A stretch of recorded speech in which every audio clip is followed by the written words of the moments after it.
Well, our property owners were certainly eager beavers when we left them. So did they grab the bull by the horns? Let's find out. We're back in Streatham, South London, to see how kitchen designer Barbara got on with a characterful 1930s flat in this mansion block. Splitting her time between Italy and the UK, Barbara has developed over 30 properties since the late 1980s. Inside, the two-bedroom flat had been unloved for a long time.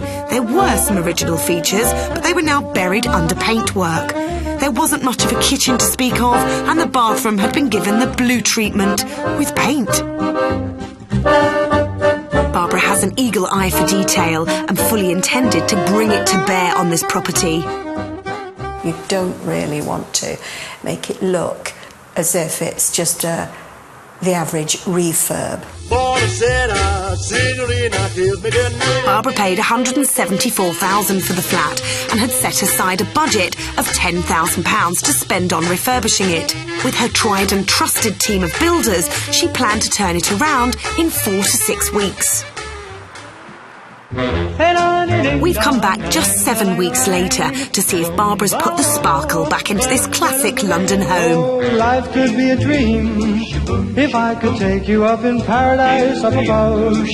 If you would tell me I'm the only one that you love. Life could be a dream, sweetheart. The tired old flat has been completely rejuvenated.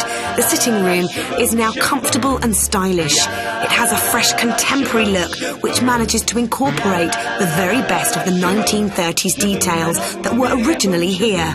The small cramped kitchen didn't look like it was ever going to be a fun place to spend time, but kitchen designer Barbara knew exactly how to fix it. Well, I have to say the kitchen was really awful.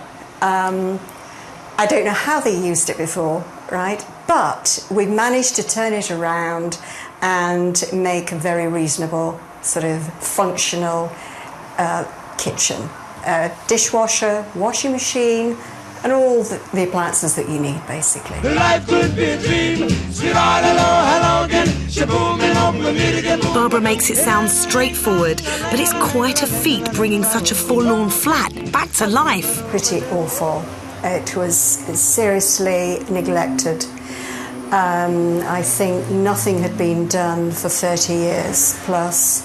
We tried to keep the doors the originals, and there's only one that in desperation we had to get rid of, and so that we've got the original features wherever possible, including the fireplace.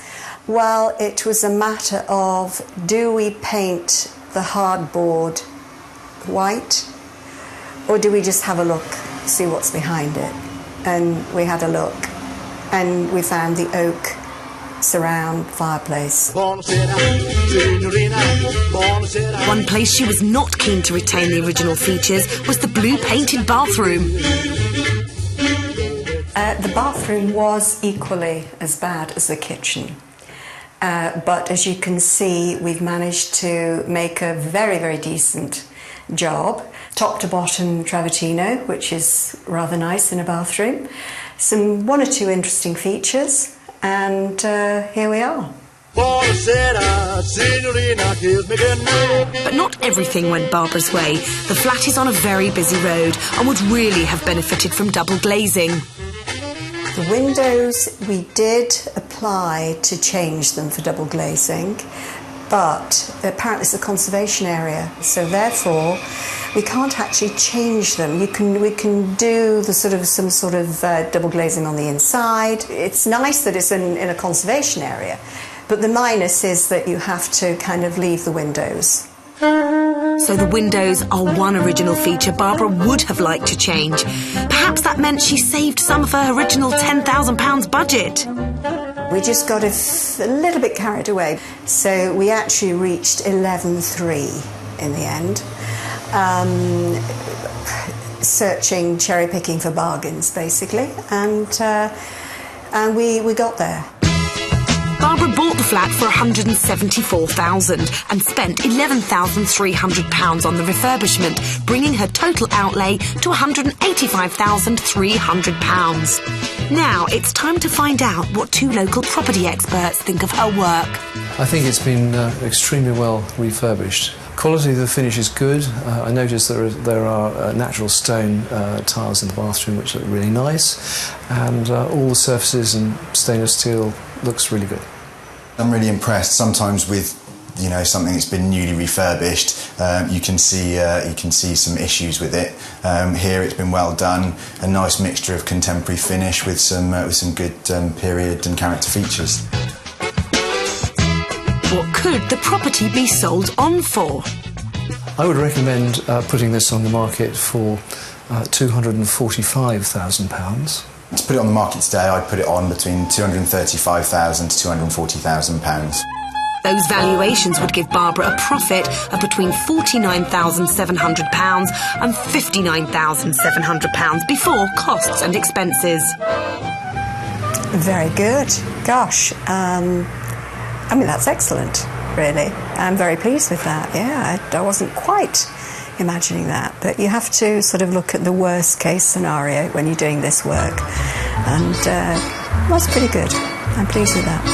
When the moon hits your eye like a big pizza pie, that's amore. When she bought the flat initially, Barbara was very clear she had plans to sell it on. But has the Italian-based developer discovered a new love? We quite like it as a pied-à-terre. We've been here a couple of weeks now, and really that was just to sort of put a little bit of furniture around, make it feel a little bit more sort of comfortable. But we've had some time we thought we'd spend in London for a change. So, big question mark now, but I'll keep you posted on that one.